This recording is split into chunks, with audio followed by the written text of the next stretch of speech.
Hi, my name is Ozzie Jurock. I'm the host of OZZIE'S, where we meet interesting people and find out what their hobby horses are and what their eclectic views of the world they're willing to share with us. And today we are really thrilled to have with us the president of the Geller Group, Michel Geller, who is an adjunct professor at the Simon Fraser University Center of Sustainable Development. He's an architect, a planner, a real estate consultant, a small developer, and he writes for the Vancouver Courier and the Vancouver Sun. I'm amazed you have time to join us tonight. On the contrary, I always enjoy being with you. Well, look, you have, of course, a long history in the real estate world. I mean, you have built, you have planned, you have been in all facets of the business. And of course, you have been honored as a life member of the Architectural Institute, and you're a fellow of the Canadian Institute of Planners. You have so many credentials. So your opinion matters, and I understand you have starting to have a new look at a new world that you see, which you call the missing middle housing. Yeah. Well, I mean, I started off at CMHC, and as you recall, CMHC started building single-family houses for veterans. And then as the years went by, I lived in Toronto, and I watched the developers starting to build apartments, and then eventually condominiums. So that's what you had. You have single-family houses on one extreme, you have apartments on the other, and yes, there's townhouses as well. But in Canada, and especially in Vancouver, we never really built the forms of housing that are kind of in between. And I developed an interest in that, and I'd love to chat to you a little bit about them. Well, what do you mean by that in between? Is it in between in pricing or sizes? Or? Well, because I'm an architect, let's start talking about building form. Okay. So on one end, you got a single family house. Then what's the next thing? Well, the next thing is a duplex. Most people know that a duplex is really two homes together. They may be one beside the other, one above the other, often one behind the other, but it's on one piece of property. What people often don't appreciate, Ozzie, until they buy one, is they're in a strata. Yeah. It's just a 2-unit strata, but you do have to get along with your neighbor. In England, you'd often see two homes, or even in Germany, other European countries, side by side, but they'd be called semi-detached because they're actually on two lots. Oh, I see, okay. But you have a party wall, you just have a legal agreement, but that's not a strata. But then you take it further, you get the triplex, or you go to Montreal and you see what they call these maisonettes, where you might have 3 homes, one above the other. Rentals sometimes, ownership another time. All of a sudden you're beginning to make a more intensive use of the land. And then you begin to think, maybe you can get a triplex or a duplex, and now in the backyard you could put one of these laneway houses or coach houses. Sure. So now you've got 3 or 4 homes on one lot. That's the kind of thing I'm interested in. Well, and it makes sense because then you also, the price level comes down. Maybe you don't really need that 3,000 square foot footprint for every single unit. That's right. So if you take a look at the way we zone land, usually we have what we call a floor space ratio or floor area ratio. So on a 10,000 foot lot, you might be able to put a 6,000 square foot house. If you take my thought, having say 3 or 4 homes, now maybe you've got a 1,000 square foot unit, you've got 2 1,500 square foot units, and then the balance. So you're beginning to create some new housing choices, although oftentimes you can design them so that from the street, from the curb, just looks like one big house. And they're very appealing. You know, and I think semi-detached, though, I'm thinking of my time in Toronto, and they have these rows and rows of semi-detached stuff stretching into the distance over the hills, and I'm always wondering if I ever had 1 or 2 too many beers, would I find the place because they all look the same? Well, you're absolutely right, especially when they're first built. But what's so interesting is over time you will find your home, because all of a sudden somebody decides to paint the brick on their half white, and they change the roof, or the trees grow, and somebody else adds a bay window, because it's not a because it's not a strata, you can modify it yourself. So hopefully there's municipal officials who are listening to this, and they're going to say, you know, they're right. We should be zoning for semi-detached housing just like they do in Toronto, because it's a housing choice that currently isn't available. Well, the city of Vancouver now allows for duplexes. No? I mean, it's sort of a major step that they made not too long ago. In fact, what people don't appreciate is that on a single family lot in Vancouver, you can generally have 3 different units.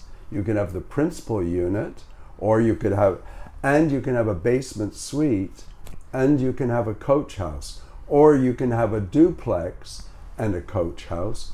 Although now they're rethinking that. But ultimately, what I'd like to see is let them have 5 homes on one lot. You could have a duplex with a basement suite in each half and a coach house in the back. And somebody's going to say, yeah, but where do you put the parking? Well, maybe you don't need parking for everybody. In fact, you don't. So maybe you have 3 parking spaces. In the city of Vancouver already, I know my partner who lives on close to the Vancouver hospital, and the parking is strictly regulated in terms of, my son is still living with me in the basement suite, it's still all right, but you can't have unlimited amount of cars. You have to make allowances for it. Well, look, the city, of course, wants more occupancy. I mean, what do we have? All these different goals of different councils, 50,000 more units. And then, of course, we have all these good new ideas, like Bob Rennie for years felt that we could add another floor on every 4-story building that was built to code at the time. But yet, for some reason, we can't get it done. Is that an economic reason, or is it a lack of vision that we have? I think often it's more the approval process, the reluctance of people to change the rules and regulations. But as I get older, I'm becoming more optimistic, because the things that we used to preach 30 years ago, well, it may have taken 30 years, it's finally happening. So, for instance, parking. Parking is very important. I am sure there's people listening to us right now who say, you got to have parking. I couldn't manage without a car. There's other people listening to us right now who say, I don't even have a driver's license. Now that seems odd to you and me, the way we grew up, but there's a lot of people in Vancouver now who say, I don't need a driver's license because I don't need a car. There's others who say, I do need a car, but I don't need to own one. And so car share becomes a popular option. I mean, and to me, that just blows me away. My own grandchildren don't want a car. I mean, all my life, I wanted not just a car, I wanted a nice car, and then a nicer car, right? And so, my oldest grandson just explained, but he says, Opa, he says, why do I need a car? He says, if I want to go somewhere, I get one of those Evo things, and it's $20, and it includes insurance and gas. Yes. Okay. So what if you want to go to Costco? I said that there are 4-door Evos. I can go there for a day. It costs me $80, and it includes gas and insurance. The more he says it, the more I realize, there may be a method to his madness. And he knows where the bicycles are and where these are, and LRT and all this kind of stuff. And so you and I might say, look, we can't manage without a car. It's part of our culture. But we might be able to manage without a second car. Yes. But going back to your grandchildren, I do say when I meet students at Simon Fraser, or any young people who are hoping to get a home one day, to buy something, I say, if you're renting and you don't own a car. If you look at how much it costs to operate that car, I mean, it can easily be $7,000 or $8,000 a year when you add it all up. And if you were to put that money towards buying a home, and then look at 10 years from now, what's that car worth? And then what has that investment in that home appreciated to? You would never buy the car. It's true, no question. In my hometown of Cologne in Germany, they built whole large apartment buildings. You're not allowed to have a car. It's part of the contract for you to own that condo. Or if you have a car, it has to be something like miles away. You have to, rapid transit is right there. And one of my oldest friend's daughters who bought one of those units. By the way, it was funny. I kept telling her even in Germany prices will go higher. And right now, this year, which is 2019 in November, Munich is the #1 appreciating town in the world. Would you believe it or not? Imagine that you can have a brand new apartment building without cars. But the city of Cologne was a forerunner anyway. 60 years ago, they already had inside the city no cars at all.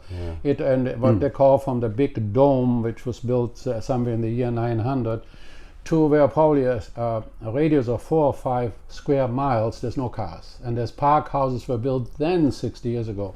And what it does is this people that come out of their homes into the street, into the business area, into the coffee shop, into their cafe and kuchen or whatever it is, it's a lifestyle. And I think that's what you also mean by having more people living together on these different areas and not having the garage and all these other things in front of this ugly kind of a thing. You create a totally different world, not just inside but also outside. That's right. And so these different forms of housing, they're difficult to achieve if you're going to provide 1 or 1.5 or 2 parking spaces for every home. And you know, right now, Ozzie, there are places in Metro Vancouver that if you want to build a townhouse, you have to provide 2 parking spaces. Yeah. It's crazy. One of the things I have been preaching for 30 years is why don't we take our minimum parking standards, and that's right, the government requires a minimum number of spaces, even though we're trying to get rid of congestion, greenhouse gases, traffic accidents, we should make the minimums the maximums. It's like an oxymoron. It is. It does. If you stop and think about it, it doesn't make sense. And fortunately, many municipalities now are becoming smarter. Even the district in North Vancouver, it's allowing reduced parking requirements. Other municipalities as well. And a lot of developers will tell you, we don't want to build. A lot of the parking spaces are never used. And they build smaller parking spaces than they used to in the past. You know, so maybe we're coming around to your thinking. Well, one of the things, just quickly before we leave this, that is starting to become more popular is creating smaller apartments, micro suites. Sure. I mean, one of the reasons that you go from 1,000 square feet to 300 square feet is because you can bring the cost down. Yeah. But if you still have to pay 50 or 60,000 for the parking space, it doesn't make sense. Exactly. So now, and I give credit to Surrey and other municipalities that are saying, yes, we will reduce our minimum unit sizes to allow these micro suites, and no, they don't have to have parking with them. And now all of a sudden you're really beginning to create more affordability. Well, that's and in fact it's been proven. One of the developers we both know, a community builder out in Surrey, Sharan City, built this first micro suite building against all sorts of opposition. Yeah. Nobody's going to live there. What kind of people are going to live there?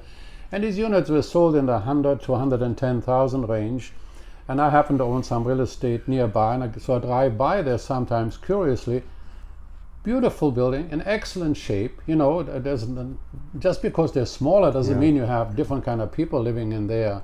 There are people actually that are interested in living in smaller spaces and having some green all around you. Many years ago, when Gordon Campbell was mayor of Vancouver, he made a deal with the union pension funds to build rental housing, affordable rental housing. And Jack Poole, a name that will be known to some of the people listening to us now, discovered if you want to build something brand new, it's not going to be affordable, especially at 600 square feet for 1 bedroom. And so he did the first micro suite building on Drake Street in Vancouver. And I can remember when I went to City Council, Jonathan Baker, the lawyer who became a councillor, said living in these will be like living in coffins. But he was wrong. You can live. I mean, the truth is, most of us transition through different forms of housing over time. If you knew you had to spend 60 years living in 300 square feet, it might be a little bit depressing for some of us, although for others it would be just fine. But most of us are going to live in that for 2 years or 3 years, and then we're going to move into something larger. But it helps you get accommodation at an affordable price. Well, and you know, we're living in a world that is going 100 miles an hour, literally. I mean, maybe my grandfather had to deal with 2 or 3 changes a year. My father maybe with a change a month, on me maybe a change a week. Today's kids, they have to deal with 10 changes a day, and big changes. I mean, everything is now getting online, and I feel sorry for some of the older people that forever are supposed to download, sign it, scan it and send it back, and I don't even have an email account. Right? I mean, what is all this? And so clearly in the where we live is also going to have to change. Yeah. You know, a lot of people, I mean, one of the latest trends right now is various forms of cooperative living, where you don't have 300 square feet, You literally have a 10 by 11 foot room. It's mostly retired though, right? No, young people as well. And if you, especially in America, but even around the world, this co-living, just as co-working is becoming popular, you have a room, you rent it, you share bathrooms, and then you share the living, dining, kitchen area. And there's a number of models right now. That's affordable. It's very affordable. Often these places are furnished, so your commitment is very minimal. The point is, times are changing, Sure. and so are housing choices. And to all the municipal officials listening to us and the planners, to go back to your first question, Ozzie, oftentimes it is the planners, but to be fair, it's also those bankers who are worried whether or not people will adjust to these new things. Often they will. Well, and to maybe not too great a surprise, but you were involved in some projects like Elm Park Place in Kerrisdale, or the Highbury in Point Grey, or Oak Gardens in Oak Ridge, or the Lagoons in Falls Creek. When you look at all those specific projects, how would you build them the same way, or would that change now? No, I think some of them would change, but some of them are exactly what's needed today. They were innovative for the time. Like Oak Gardens was the first apartment building on Oak Street. Yeah, and it was a battle to rezone it of a condominium apartment. I replaced 4 single family lots. But the point, and ironically, the neighbors complained and I had to put in extra parking spaces. And today it was really for seniors and the parking garage is empty. So that's the kind of thing we need. Now, we are building a lot more apartments and townhouses. Elm Park Place was apartments for people who don't want to live in an apartment building.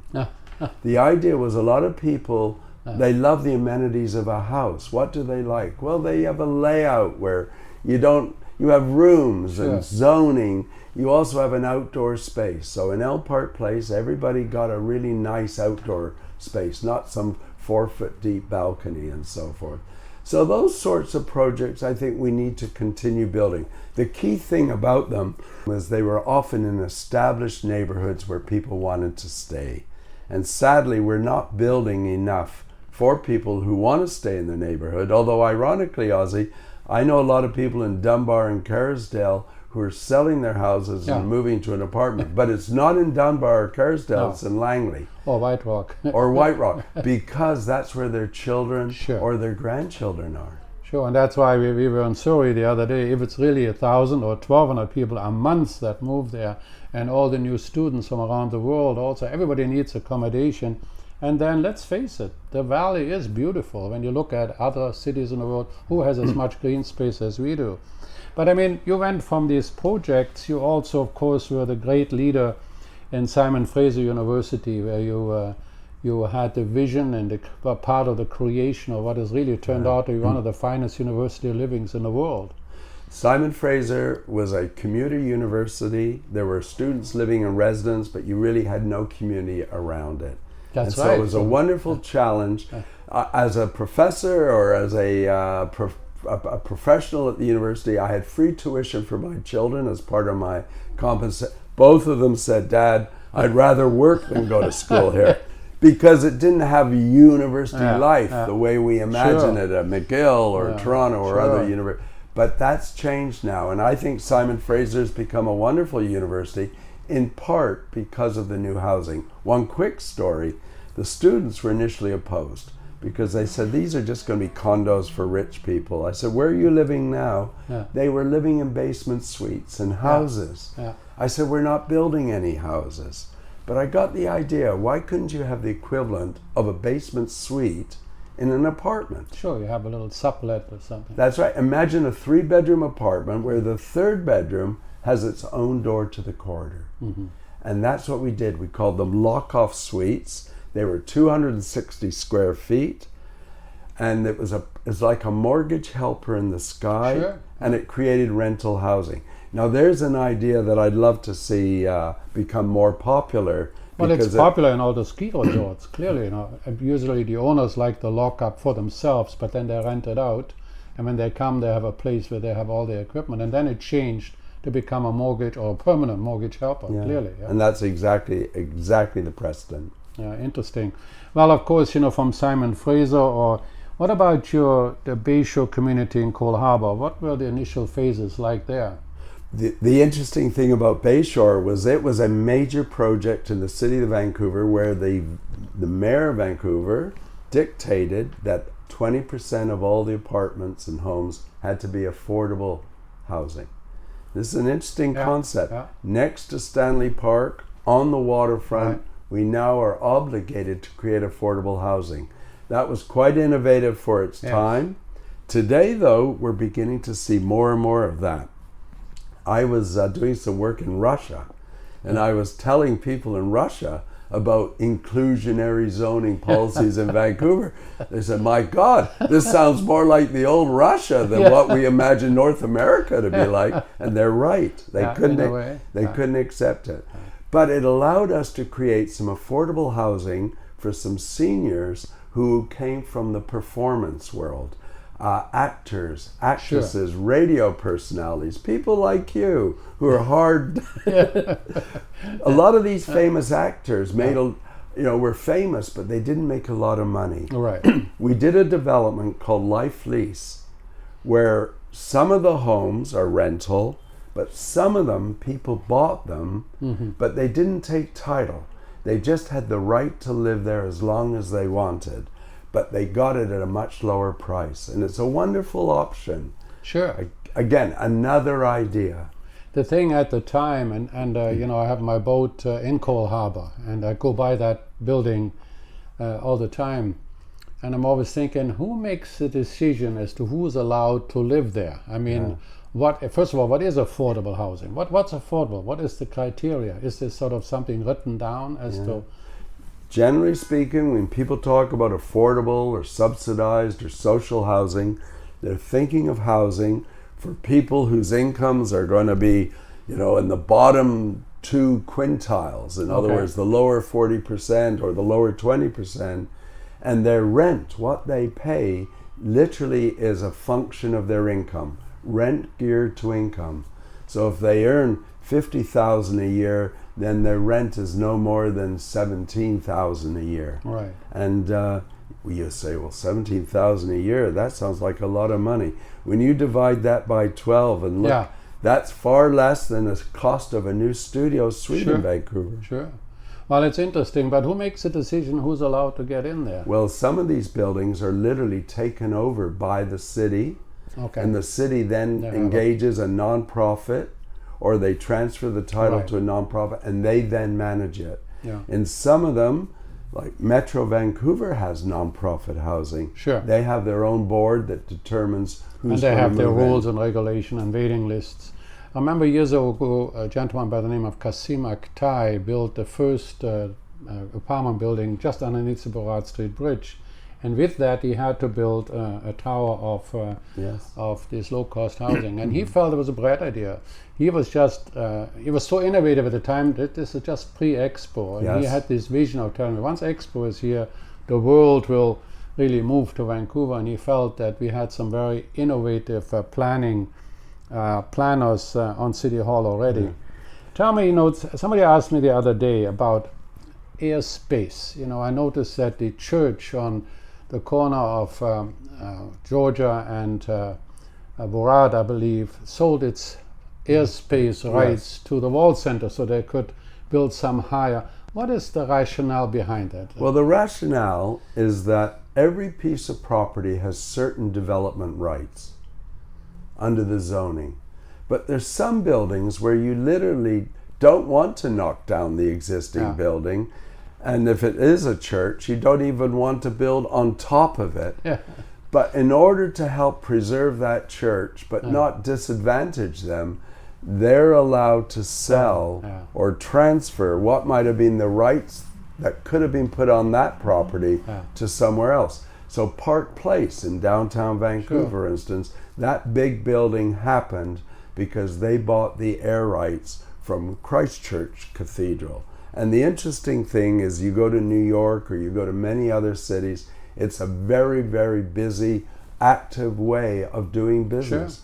And it's starting to happen here, but it's limited. But it is a very creative way to protect heritage properties so that you don't feel compelled. And to its credit, the city of Vancouver is now saying, we could take character houses or heritage houses, and if there's room on the property, why don't we in return for keeping that lovely little house, we'll let you build beside it or underneath it. Yeah. And as you know, I'm doing 2 projects in West Vancouver. Innovative projects. Keeping heritage homes, completely remodeling them, and then building new infill houses on the same lot.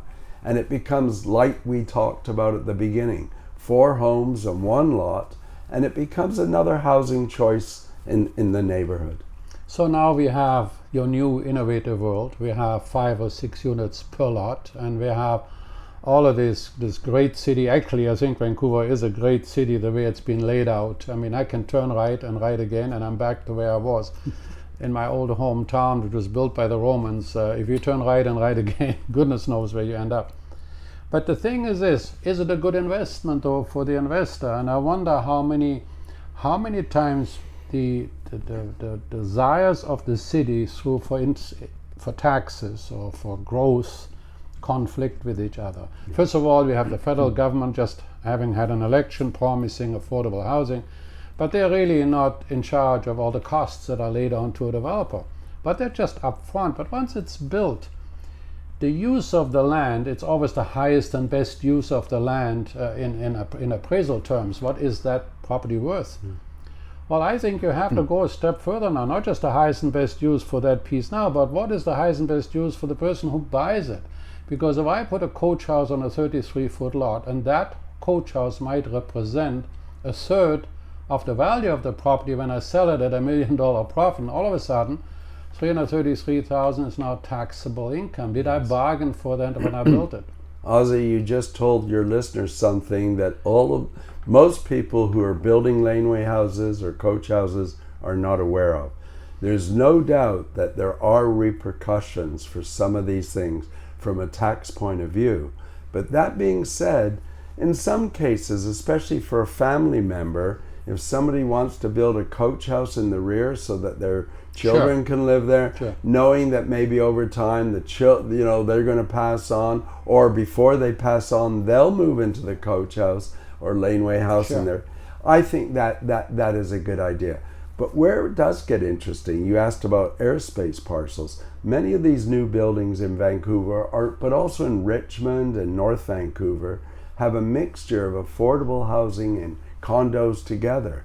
And many people say to me, do I really want to be in a condominium where a portion of the building is rental housing? And I'm going to say yes. I don't think that necessarily it's going to reduce the value in any significant way. The other thing is, oftentimes there's going to be separate entrances, separate ownership, separate elevators, and so forth. So I would say to people, some people won't be happy with it, but to others I say, don't disregard that as an option. I am totally in agreement with you, even more so perhaps, because I have seen well-run rental buildings live happily ever after, and I've seen owner-run buildings in total chaos. The strata council is fighting. The owners don't want to spend any money on the new roof because I'm going to sell next year anyways, and I won't be part of it. I've seen the fighting all in owner-occupied buildings, much more than in rental ones that were well managed. Yes, and indeed, oftentimes today, the difference between the person who's in the rental unit and the person who's in the ownership, the difference is whether or not they have parents who gave them $300,000 for a down payment. Now, I will now argue against myself, Ozzie, because sometimes I think there are situations that you need to be careful about, and that's when there's great extremes. So if you've got very, very high-end condominiums, and then they're trying to put in homes for people who are formerly homeless, then I've got a problem with that. And I actually have tried to encourage the city, don't create too much disparity because it won't work. Yeah, because one of the developers told me is I'm forced to build a building where we put in the first 4 floors are people that will steal the bicycles from the next 4 floors. And he says, that it's a terrible thing to under the umbrella of doing good, we're really doing something bad and we're not getting it going. But just to pick up on this, you talk about Germany. I mean, in Europe, you often had a far greater mixing of incomes in sure. a neighborhood than we traditionally used to have here. And so I think it is a good thing. I mean, it took me a while. My first project in Vancouver for CMHC was the South Shore Falls Creek. 1/3 low income, 1/3 mid income, 1/3 high income. And you know, over 40 years, generally speaking, most people get along fairly well. And I think that's true, particularly, I would say, in Canada, you know, where we are all not burdened with. I mean, I remember when I came from Germany and my first job, and I said, Mr. So-and-so, he said, no, call me Jack. I found it almost impossible to call you Jack. Are you kidding me? You know, Yes. it's this openness, and I think it's part of the language. Here you say the word "the" is in Germany. We have 3 words for that, and none of those words really make any sense, because if I look and das, it's das Messer, der Löffel, and die Gabel, so there's masculine, feminine.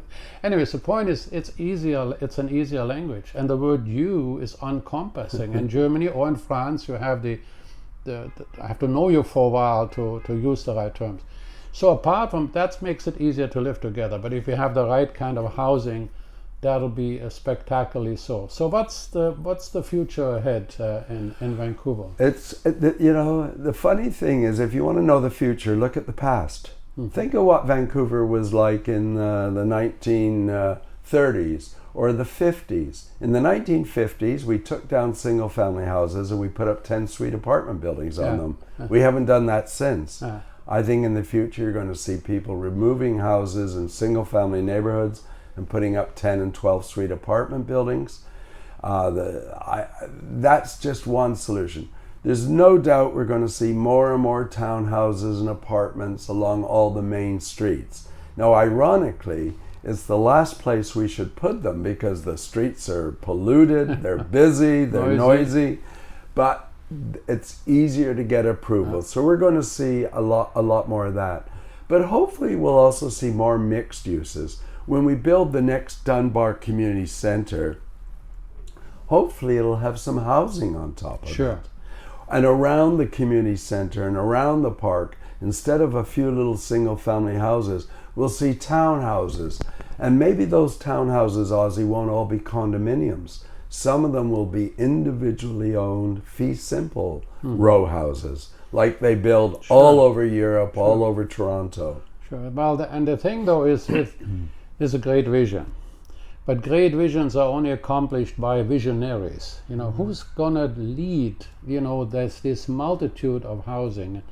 Who would be put in charge? Is it the planning department? Is it the development community? Is it what makes it happen in the end? Well, one of the things that makes it happen is when the people who've historically opposed development say, you know, I'd like to now sell my house and move into an apartment in our neighborhood or a townhouse.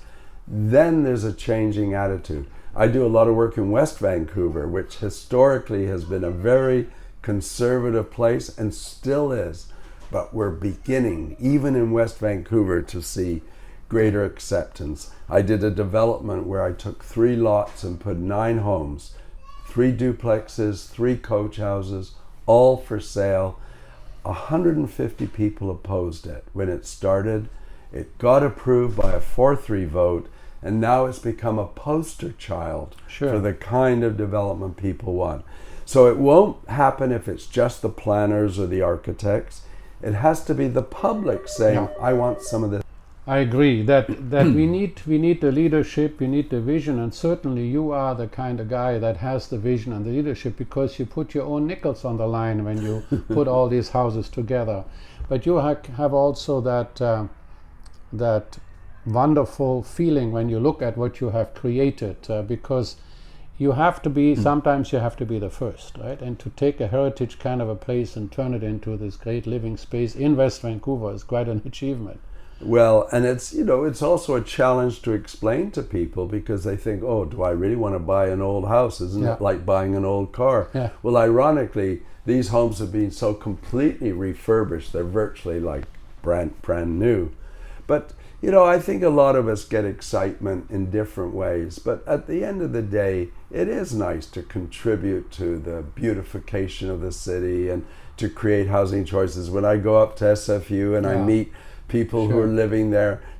They have nothing to do with the university community, but they like living up there because they feel it's a family-friendly neighborhood, and it was more affordable. Or I go to some of the apartment buildings that I built, and the irony, though, I don't mind sharing with you and your listeners, is my wife was saying, maybe it's time for us to sell our big house. And we got far more space than we have rooms we never go in. And so I said, I built an apartment in Kerrisdale, which was really very nice. Maybe I'll speak to the guy who owns it and say, if you ever decide to sell it, let me know. Anyway, I met him. He said, actually, we just listed it.